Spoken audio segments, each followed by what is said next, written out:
The next big thing coming from the main base to Warships is engravings. Finally, Season 82 has a dedicated engraver. Plus, we got all 5 heroes. More the merrier, right? Well, not really. But let's check out the tree. Now, this is gonna be a long season. For the first time in over a year, a 4-week season coming up. Usually a great chance to get a super high rank. And for those not familiar with engravings, essentially it's like tribe boost and they give a bonus to all the troops you're using. We only have one this season, Adrenaline, and it's gonna give all their troops a movement and attack speed buff. So they'll walk or fly faster throughout the base, and they'll shoot faster too. You can unlock this right away at 2 engines, comes at only 5%, but with tokens you can upgrade it. First couple are pretty cheap, going to 7, then 10%, and then it gets a bit pricey, 15% for level 4, and then over 1 million tokens for the final level, but it maxes out right there at 20. And the cool thing is, on your base and for scouting, you can see on the top left whatever engraving and the level other guys have. This will be the only engraving next season, which I guess sort of makes sense if they want to limit potential bugs, or just see how strong even this one is. But I think they picked a solid option. It's like a very budget hasty season, and what better way than some super fast troops. Not looking at tanks, but rather warriors. I know after last season, having another one with warriors, but I mean, it's been a long time since warriors are meta anyways. Plus we got shield right away to keep them alive. Also, we can take a break and say a blessing to all those seeker haters. We have no seekers this season, so you don't have to worry about them. And then some boost nodes. Only 2 in this option, 10 troop damage or building damage. But you'll kind of notice a theme because literally every boost node this season are these 2 options. So if you think about it, for the first time ever, we're having a season with 0 GBE, 0 building health, and 0 troop health.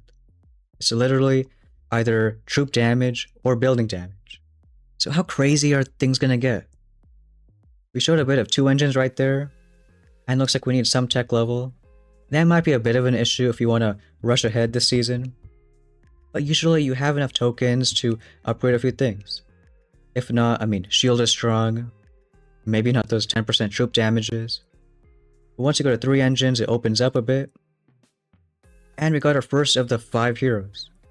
Bricks right there, got some more buildings. Flare is another ability. A troop boost on the bottom, making warriors even stronger. Multi-node, the only one with normal buildings this season. And guess what's in all of these boost nodes? You guessed it, same 10% troop damage or building damage. So those will be big decisions this season. Do you want to spend a whole day of chess getting 30 more troop damage? Or just move ahead and get other stuff? Now, sort of good news for anyone not maxed out. This season we're going to have no HQ locks. That means even if you're HQ 10, you just unlocked Warships, you can still reach all the way to the end of the tree.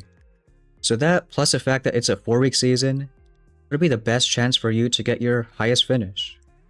If you've never hit Diamond, go for that rank. If you've never hit Legend, now's your chance to try. And as we'll see later on, might get pretty fun. But even though there's no Admiral's Key, if you are buying any shop offers, instant training, would appreciate using a creator code. If you want to support this channel, you can use code Stoneheart. Now we'll open up 4 engines here. I guess it looks a bit cool. Like a person looking one side. And then at 4, we got the next hero Kavan. And we got a brick boost. Essentially it makes her a few more levels. As far as her actual abilities, it's not that strong. In fact, all the hero boosts might not be that strong. But the weird thing about 4 engines is, well, all these penalty nodes just to get rockets.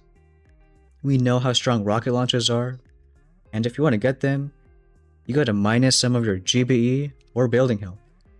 And remember, since we have 0 building health or GBE this season, you can't get any more, but you can for sure get minus. So if you get like minus GBE, it literally means that your actual gunboat you're going to have less to begin with. And sort of the same for building health. You get some minus building health nodes just to get rockets. Well, any of your buildings means other people, they're going to kill you faster. And even for minus nodes, you can still see them on the top left, which is sort of neat. Another big decision, whether to even get rockets or not. Otherwise, there's sort of just a one-way path. Again, those amazing boost nodes with those two options. And another set of penalties, but this time for heavy chops. Everyone knows how strong they are, but are they worth it this season? Because you gotta get those same penalties. Each one either minus 10 GBE or minus 5 building health. Even though they're super powerful, just because of those penalties, it might be the case that you still want to skip them. Maybe you can decide that later, but since we have either no or minus building health, artillery might be super strong. Especially because when you max it out, it only takes a few arts for a single engine, just a couple for other buildings. Luckily, we don't have barrage this season, so it's not totally gonna be like a barrage and art fest. Plus, a lack of GB means you can't use like infinite amounts of it. But you see right here, if you don't upgrade too much, then it is sort of tough to just rush straight ahead.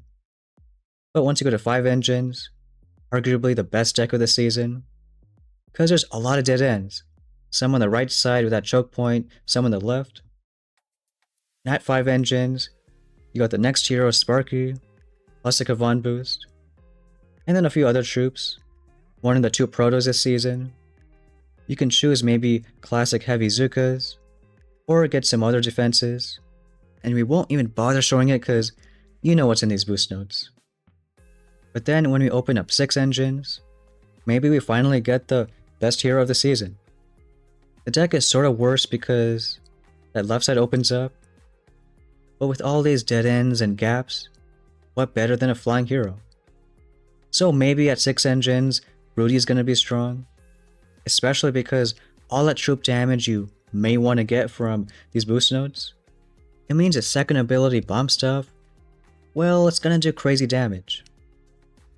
Then again, some other boost nodes, shocks are pretty late this season, but here we got all the other neat troops, lasers, rocket choppas, bombers, and I guess strong defenses like shock launchers, critter launchers. And with all that potential troop damage, who knows, maybe rocket choppas are the best option. Because even without heavy choppas as support, because we have Crystal Shield way early in the season, it does affect air troops. But you never know. Might be a chance that lasers and bombers are super strong too. Or maybe you don't even want all this troop damage. Get building damage instead.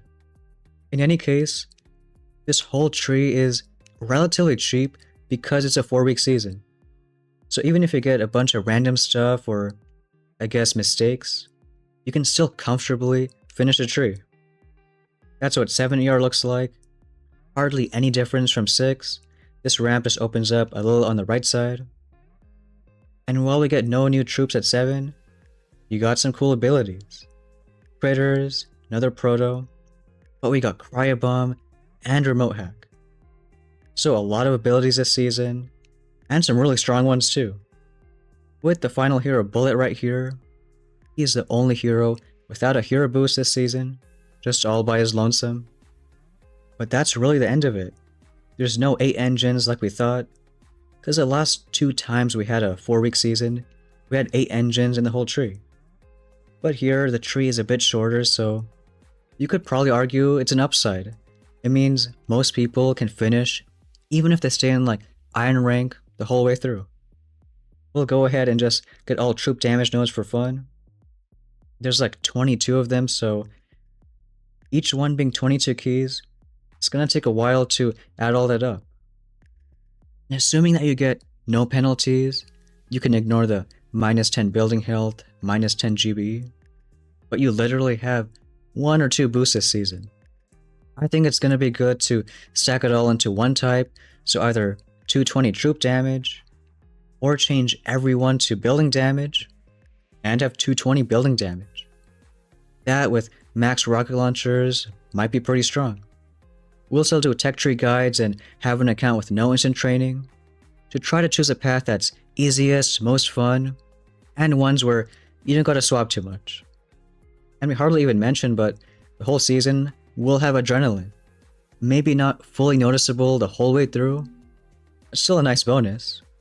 Whether it's ground troops or flying troops, I mean, we can even do one attack right now. Now, I do want to show just Rudy alone, because 220 troop damage, and the power of his bomb stuff. Not to mention we have all these other abilities, but if you never tried a second one, it just says insane damage, and like one shot right there, all three of those engines are just gone. So, obviously no one's gonna line them up like that. Well, maybe some people.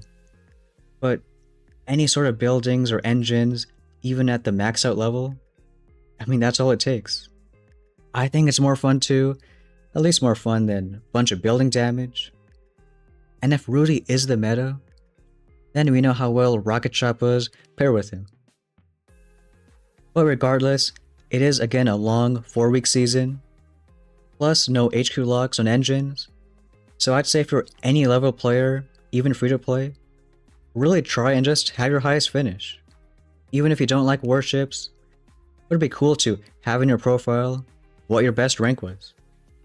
The only big mistake I'd worry about this season is if you open these penalty nodes to get either rockets or heavy chops, it's not like you can go back and just unlock them.